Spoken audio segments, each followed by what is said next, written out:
नमस्कार दोस्तों, एक समय की बात है। एक गांव में एक विद्वान संत अपने शिष्य के साथ रहते थे। जब वो संत मरने ही वाले थे, तब उसने अपने शिष्य के कानों में कहा, बेटा, मेरी इस बात को हमेशा याद रखना कि जीवन में कभी भी बिल्ली मत पालना। शिष्य हैरान रह गया। इससे पहले वो कुछ पूछ पाता, संत चल बसे। अब वो शिष्य दिन रात इसके बारे में सोचने लगा कि गुरुजी ने मुझसे ऐसा क्यों कहा और भला मैं बिल्ली क्यों पालूंगा। पर शिष्य जानता था कि उसके गुरु विद्वान थे और उनके द्वारा कहे गए शब्दों के गहरे मतलब होते थे। एक दिन उसे अपने गुरु के मित्र का स्मरण हुआ। शिष्य उनसे मिलने गया और उन्हें अपने गुरु की बिल्ली ना पालने वाली अंतिम बात बताई और उसका अर्थ पूछा। संत मुस्कुराए और कहा, आपके गुरु ने कुछ शब्दों में ही जीवन का पूरा सार कह दिया है। मेरे गुरु ने भी मरते हुए मुझे यही उपदेश दिया था, पर मैं मूर्ख इसका अर्थ समझ नहीं पाया और अपना जीवन बर्बाद कर लिया।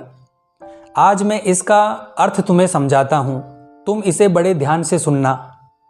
जब मेरे गुरु ने मुझे बिल्ली ना पालने का अंतिम उपदेश दिया था, तब मैंने उसे व्यर्थ की बात समझ लिया और कभी उसका अर्थ जानने की कोशिश भी नहीं की।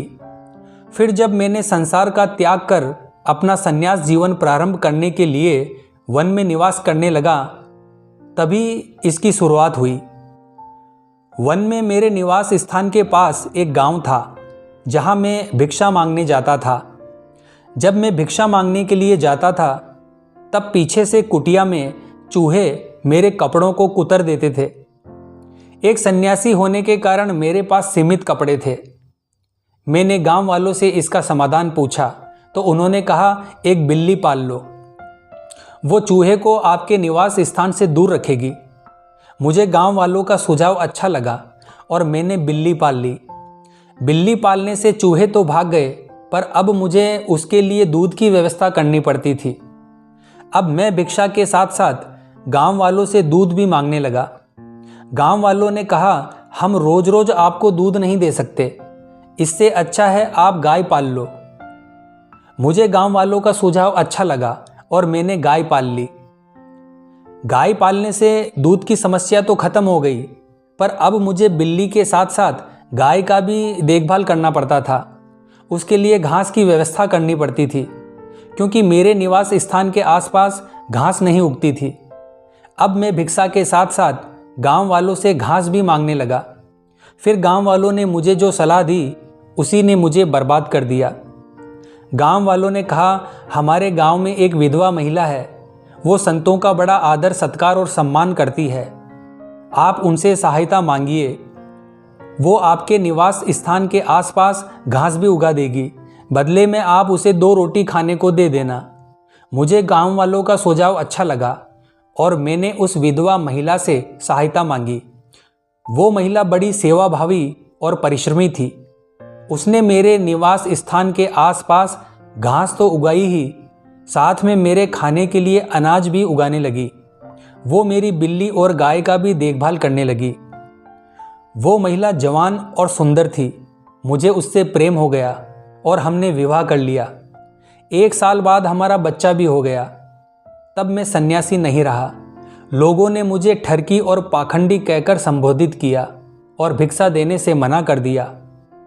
और अब मुझे अपने परिवार के रोजी रोटी के लिए दर दर भटकना पड़ता है। आपके गुरु ने कहा कि बिल्ली मत पालना। यहाँ बिल्ली ना पालने का अर्थ अपने मन को छूट ना देने से है। मेरी इस कहानी में गांव वाले मन का प्रतीक है। जिस प्रकार मन हमें तरह तरह के प्रलोभन देता है, उसी प्रकार गांव वालों ने भी मुझे कभी बिल्ली, कभी गाय, तो कभी स्त्री रखने का प्रलोभन दिया। अगर मैंने पहली प्रलोभन को ही ठुकरा दिया होता, अर्थात बिल्ली नहीं पाली होती, तो आज मेरी ये दुर्दशा नहीं होती।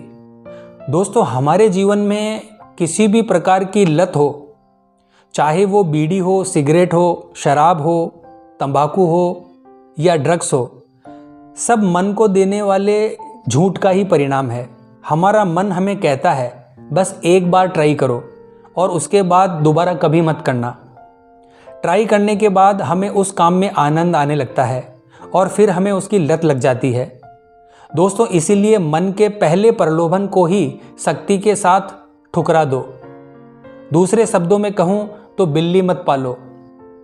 कृपया इस वीडियो को अपने बच्चों और करीबियों के साथ अवश्य शेयर करें और उन्हें बिल्ली पालने से बचाएं। आपको सकारात्मक बनाए रखने की मेरी इस कोशिश को लाइक करें और हमारे चैनल को सब्सक्राइब करें। जय हिंद, जय भारत।